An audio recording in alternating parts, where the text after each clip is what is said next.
नमस्कार। रत्नागिरी जिल्ह्यात स्थानिक स्वराज्य संस्थांच्या निवडणुका राष्ट्रवादी काँग्रेस पक्षाच्या शरद पवार गटाने स्वबळावर लढविण्याचे दिले आहे। मुंबई येथे प्रदेशाध्यक्ष जयंत पाटील यांच्या अध्यक्षतेखाली नुकत्याच झालेल्या जिल्हा कार्यकारिणीच्या बैठकीत राष्ट्रवादी पदाधिकारी व कार्यकर्त्यांनी कामाला लागण्याच्या सूचना दिल्या आहेत।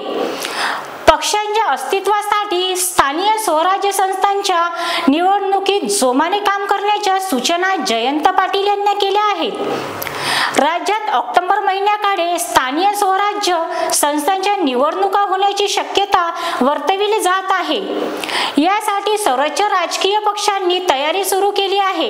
रत्नागिरी जिल्ह्यात देखील स्थानिक स्वराज्य संस्थांच्या निवडणुकीसाठी राजकीय पक्षांच्या मोर्चे बांधणी सुरू केले आहेत। मात्र पार्श्वभूमीवर मुंबई येथे राष्ट्रवादी काँग्रेस पक्षाच्या शरद पवार गटाने जिल्हा कार्यकारिणीची बैठक प्रदेशाध्यक्ष जयंत पाटील यांनी बोलावली होती। या बैठकीत निवडणुकीच्या तयारीला लागण्याच्या सूचना कार्यकर्ते व पदाधिकारी करण्यात आल्या। या बैठकीत प्रदेशाध्यक्ष पाटील यांनी जिल्ह्यात स्थानिक स्वराज्य पक्षात निवडणुकीचा आढावा घेतला आहे।